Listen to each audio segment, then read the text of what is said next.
What do you get when you throw two natural born intuitive mediums together with a passion for animals and empowerment?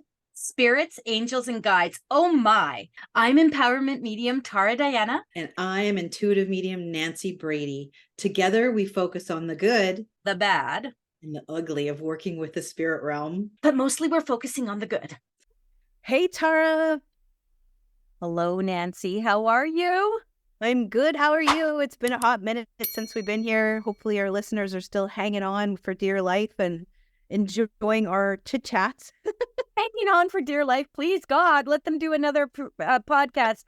I'm pretty sure they're all hanging on there. So make sure you guys are liking us, though. Make sure you guys are liking us. If you like the podcast, it gives us incentive to get on here and do more work. So we like it. We're here. I'm sure they're with us, Nancy. Absolutely. And so today we've got a really good topic that I'm excited to talk about. We're going to talk about imposter syndrome. Oh, dear. Yes. I know. It's I know. So, I figure, well, what we should do, it is a big thing. And I feel like I'm going to give a definition just for any of our listeners out there that aren't familiar with the term. So imposter syndrome is defined as the condition of feeling anxious and not experiencing success internally, despite being high performing in external objective ways. And the condition often results in people feeling like a fraud or phony, doubting their abilities. Now, I feel this is huge in the spiritual community. What do you think? Okay. So let's start with this. I'm really, really that person who notices. What's the word I'm looking for, Nan? When we come up with fad words, like imposter syndrome and these things that pop up, and then all of a sudden, like shadow work, inner child work, these become fad words that people latch onto, right? They're all of a sudden they're like, oh my God. Imposter syndrome, though, or whatever you want to call that, is one of those things, especially in the spiritual community, that people get caught up in the can I or can't I, specifically, more so in my view, with evidential mediumship. So we know, and tell me if you detect in a lie, girlfriend, but we know that we are all psychics and we're all mediums. This is fact. Every single being on Earth comes with the potential to enlighten, to heighten, to raise that vibrational frequency and tap into their innate, natural, intuitive self. That means your ability to connect to spirit, your ability to connect to each other. We can do this, all of us. As I've said many times, we don't all, or we all have it. We shouldn't all do it. Correct. So imposter syndrome comes from a place of, in my view, people heightening their vibrations and then suddenly being like, well, all of a sudden I could suddenly do this. Why do I suddenly think that I can do this? And where is this coming from? Am I really doing this? And again, specifically with the evidential mediumship, when people have to prove that they are connected to spirit, and they don't always get the proof the way they would like to get it, or that's received, then people fall into that, maybe I can't do this, maybe I shouldn't do this, and they dummy down. Yep, 100%. I couldn't agree with you more. And the other thing that I find with imposter syndrome, especially with a lot of the students that I work with, is when they start comparing themselves to other people.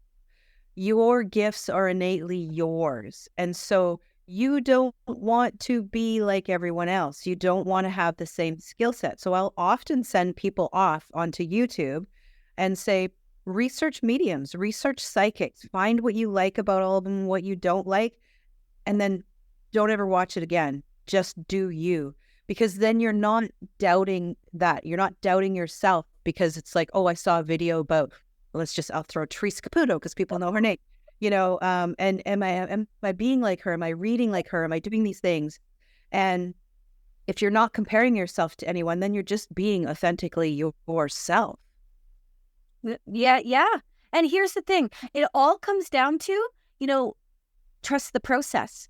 The number one thing I say to everyone when they're looking to upgrade, whether I'm doing a development circle, doing mentorship, whatever it is, if you don't trust the process, you're gonna feel the imposter syndrome. Now, I don't talk about imposter syndrome a lot with my students or anything, with my clients. I just don't, because I don't want to suddenly put them into that space. Having said that, it is coming up consistently. I see people typing in there. Even in Empowering Intuitive Souls, our private Facebook group, Nancy, you'll see people go in there and be like, I don't know if I can do this. I don't know if I can do this. The answer to that is that if you are in passion, you feel passion for the work, then you're going to work hard at it. It's the fact that you look at someone, you know, like Nancy or me or Teresa Caputo. I hear she has a new show. I'm like, oh, goody. But you look at someone like us and you see how effortless it is, right? When I get on the platform, I just go. I don't do the whole meditation. I don't sit in ritual. I just am like, okay, hey, are we good? Are we good? Let's go. And they start looking at us and they see how easy it is for us to do that work. But they forget that we have had to journey. And Yes. so what they're seeing is, well, Nancy and Tara say that we can do this. Yeah. I also have a real throat punchy feel for every single medium who says that every single person should do the work. Remember, you are psychic, you are medium, doesn't mean you need to do the work. But going back, And you can use the ability for yourself to guide your life and do all of that 100%, but it doesn't mean you need to do what Tara and I are doing, right? and again, so they come in, they forget that you and I have journeyed, that we've taken classes, and differently too, right? Like mentorship. I was talking to someone yesterday, you know, she was asking me about my mentorship programs. What do they look like? And I said, look, I didn't mentor with someone for more than a small period of time because this was so natural for me that once someone gave me the etiquette and gave me a little bit of guidance in how I should give messages and whatnot, it was natural. But there's other people, but I've had teachers throughout, right? I've gone to classes, I've done certain things. Some of it resonated, some of it didn't. But I didn't, you know, fall down that path. But I do have a path. I did walk a path to get to where I am. Absolutely, I did. And, you know, bang some heads, you know, into the wall going, what am I doing? But at the same time, I never sat in that imposter syndrome feeling. There's been once or twice when I thought like things were just difficult. And that's probably more my humanist Nancy than it was anything else. That I was like, do I really want to do this? Is this really what I want to do? Like a fleeting thought. Right. Yeah. And it's interesting because I don't know if I've ever actually sat in imposter syndrome, but I have sat in self-doubt. And you and I have similar yet very different paths. I've studied under a few people briefly as well. They definitely opened up a lot around integrity, which is what we're going to talk about in our next episode. So stay tuned if you want to hear about integrity and etiquette. But for me, it was a longer journey. And I did start out with the rituals. I remember meditating for half an hour and doing all of these things because my mentor had taught me, you know, you need to have a specific pen you write with, and you need to do all of these things. And I would do it. And then I got to the point where I did see other people going, oh, wait, they didn't have to do an hour and a half ritual to do a reading. And they could still go in, do a reading, connect quickly, and come out not exhausted, right? So there was all of these things that I went, huh. And so that's where some of the self-doubt came in, because I found myself, as you're learning on your development path and your journey, you do naturally compare yourself to other people because you want to gauge yourself. How far along am I in my development? Where I need to be, right? And that's where a lot of that, I would say, ego and human came in with that, some sort of self-doubt going, dang. But again, when I reminded myself, a lot of the people that I was looking to, they've been doing it for 10, 20, 30, 40 years, right? So I think people need to definitely keep that in mind. But I want to talk about, you know, we always said the good, the bad, the ugly we're going to talk about here. Some people I find maybe are comparing themselves. We're going to get some flack on this because there is a reason to doubt themselves, right? I know. I did have a mentor say, fake it till you make it. And I have seen that out there. So this is where I'm going to pose to you, I suspect maybe some people feel the imposter syndrome because they're in the fake it or make it experience. You know, that's the first time I think since we've done these podcasts that you have done the triggering. Usually it's me who comes in and does the triggering. And let's talk, baby. Let's talk about this. This shit Let's is do it. my jam. Ahem. Ahem.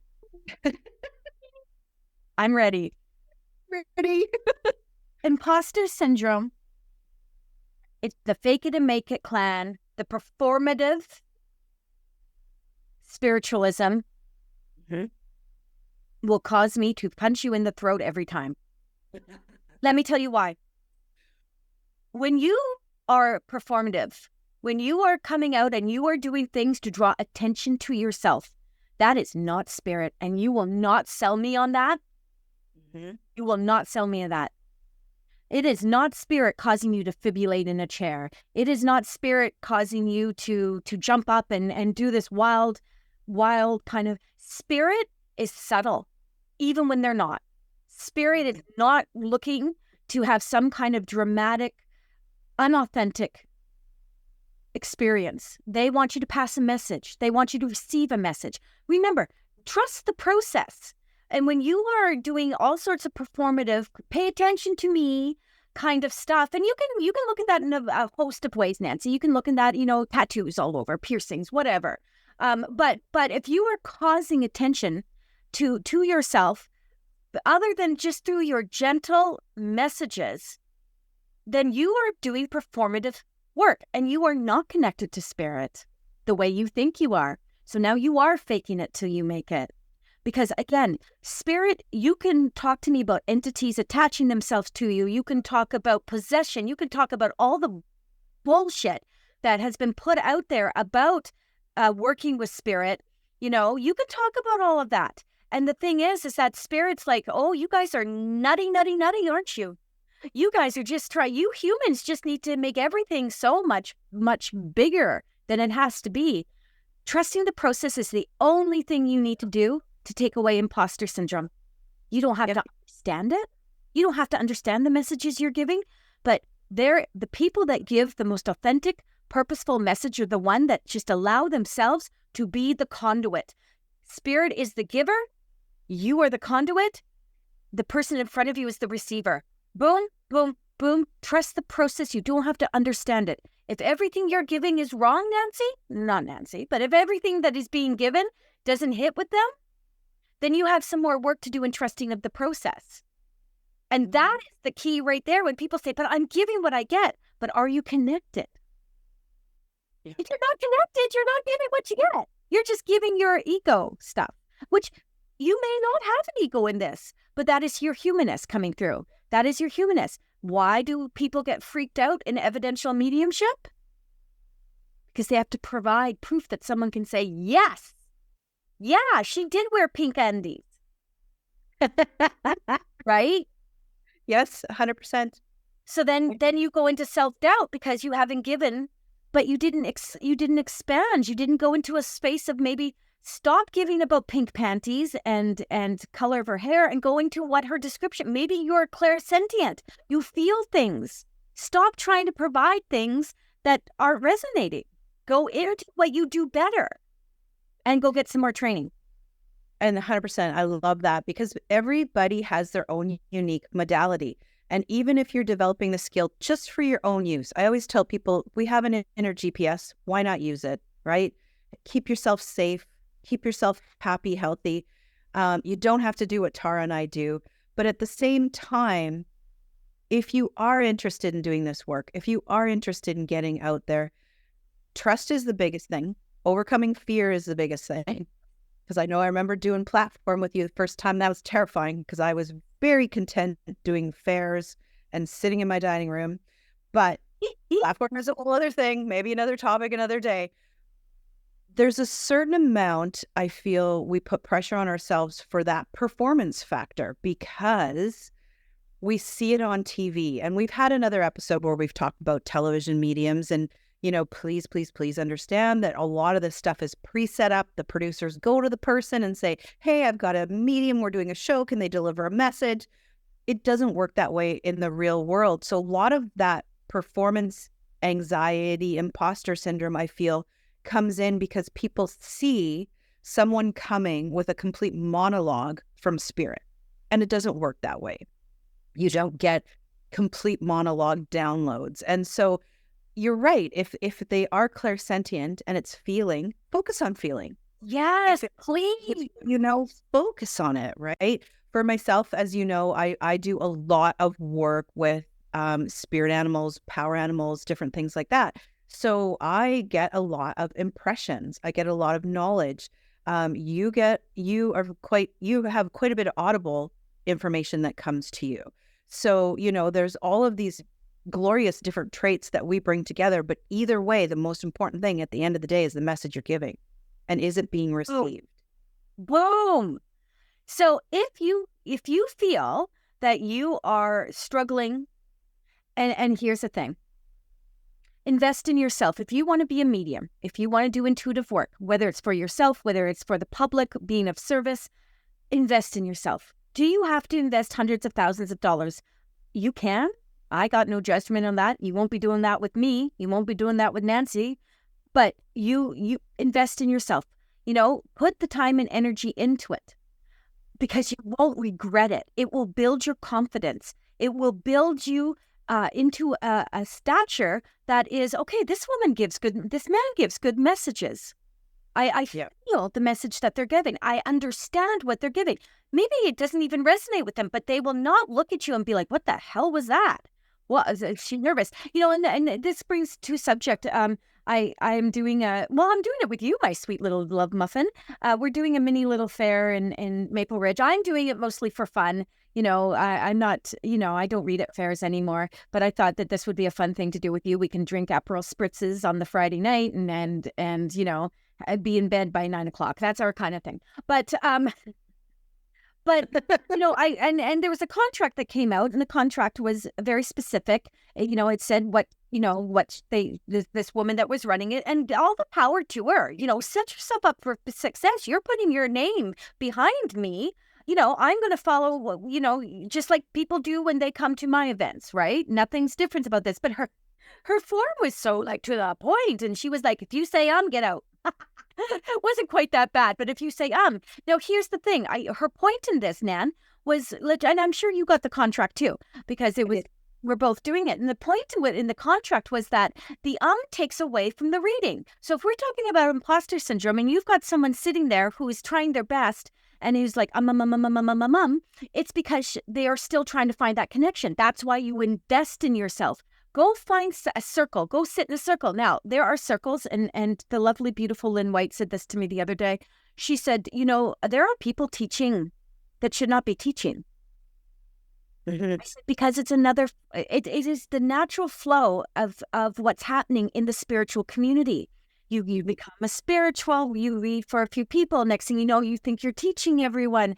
But you got to have the experience. You got to be able to be in there in that moment going, okay, you know what? I know what I'm doing. I've got the experience. I feel what needs to be said. I can help guide someone into that space. I have lots of people around me that I use in my spiritual community, Nancy, you know this, that I've mentored, I've taught. And now they're backing me up in my events and things. Mm-hmm. Imposter syndrome comes from that place, that thing tells you you're just not ready. Doesn't mean you're an imposter, baby. Doesn't mean that you can't do the work. It means that you haven't built up the confidence yet. So don't go sit yourself in the middle of a room and have, do consistent 15, 30-minute readings at a fair and set yourself up for lack of success. Make sure you practice first. Make sure you have that mentor that's saying to you, hey, baby, not yet. Give yourself another month. Let's try this. And your mentor should for real be giving you opportunities. 100%. I couldn't agree with that more. And when Tara says use, she means work with in a capacity at all of her fairs and stuff like that. And for me, when I first started, the first year, I did free readings for whoever would take it. And the only thing I exchanged it for was a testimonial. And then what that did is it allowed them to go to their friends and say, you know what, she's the bomb. She got this. She did this. But then they backed it in writing. right? So then when I started building my website and started getting out of my dining room and doing those things, I had a whole year worth of readings under my belt. And it also took the pressure off, right? Just because you're practicing doesn't mean you should go hang your placard out right away. You know, it's one of those things, practice until you get to that place where you're confident and you trust yourself enough.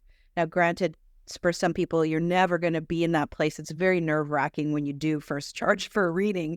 But when you do get to the point where you're ready and you've had the practice, you've had that sort of history that's led up to it, it's game changer. It's game changer because you have the confidence, you have the trust in not just spirit, but in yourself. So there is no imposter syndrome.